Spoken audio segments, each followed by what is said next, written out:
Good evening. It's good to be here. This room is a bit intimidating. It's so large and space age-like, and I'm over here way up high. I'm not sure why that is, but it's good to be with you today. I'd like to talk a little bit about the Port Authority, what it is, and maybe where it's going. And I apologize for not being the drawl that you might have been expecting. I'm the cause of you not to have a quorum today, so I'm sorry for that. If there are any questions, I know we'll take some questions afterward or comments. If I can see you over the bright lights, please feel free to interrupt me. And I have about 12 slides, and I'll kick off.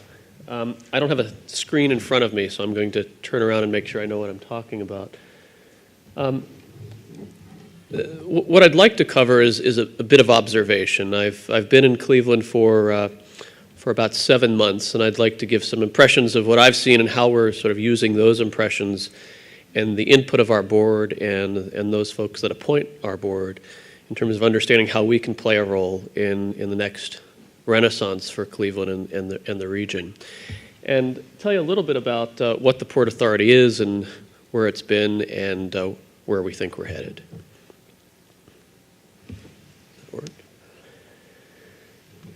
You know, I've been to Cleveland as a kid. I knew Cleveland from its reputation. It was a chance for me. Steve gave me a long introduction. I'm sorry you had to sit through that. But lived in the U.S. and worked in a number of different locations and similar sort of work, economic development on the corporate side, on the community side, and had a chance to leave and go live in the UK for about 3 years. And that was a great experience. It was a chance to work in a very different environment, but the same sets of challenges. In the UK, the world is very centralized. Central government sort of tells you what to do. But there's a fascination in the UK about marrying public and private. And here in the US, we're very, very focused on being sort of private market-oriented, aren't we? But we really want to keep the private and the public separate, which I think is an interesting challenge. And perhaps if you have some thoughts about that, we can talk about that later. Coming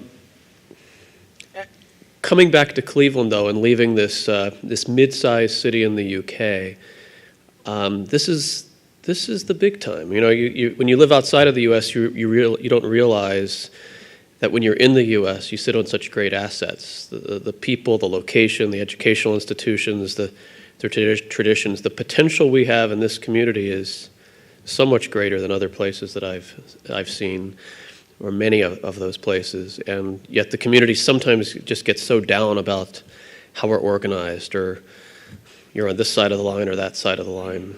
Personally, I don't know what the East-West divide is. I think it's the craziest, silliest thing I've ever heard of, but it makes everybody laugh. And I think it just goes to symbolize somehow probably some things that are wrong, and that we need to kind of come together instead of sort of celebrate differences. But my wife and I enjoy Cleveland.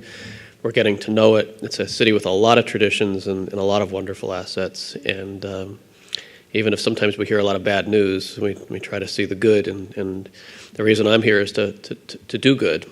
And so we see ourselves as helping to deliver public policy, and where there isn't public policy that's going to maximize the potential that we can offer, we'd like to help communicate with people like yourselves and create that.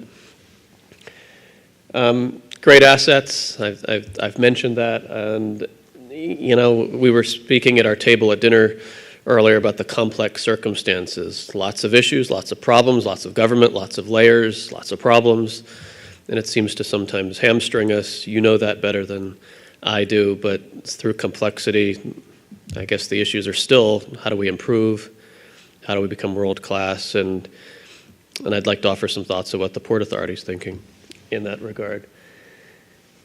I'll just skip through. At the bottom, I say successful and equal what we've been doing. I've spent a lot of time in my first months here talking to business people, some politicians, community leaders, and this is part of that process, so thank you for the invitation. But I sense lots and lots of frustration. Some of it deserved, some of it not. But you have great assets.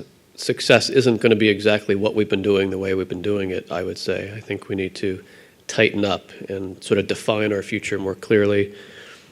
And I'll discuss that a little bit. I guess I'll move on from this, but I think the issues in front of Cleveland aren't that different than many other places. I'm going to slide over here so I can cheat. The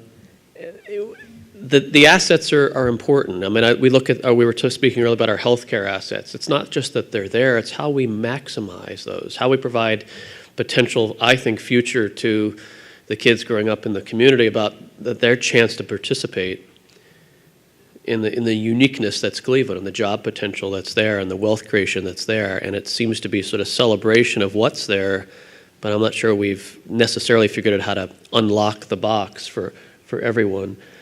And I learned this more clearly in my last post than any place else. It's about clarity, absolute clarity. And I think here we might talk about leadership.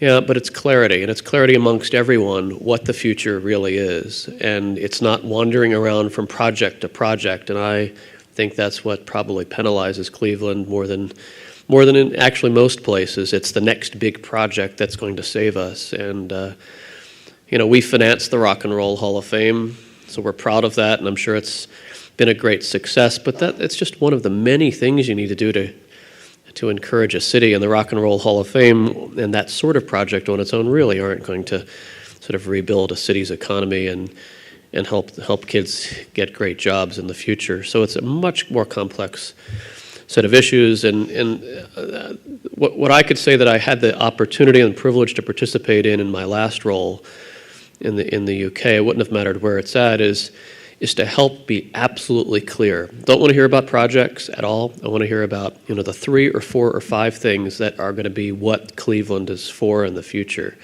And I'm talking about its economic future. And if we can't recite those and kids on the street don't really feel excited about that sort of thing, then I would say we're probably not going to do all that well.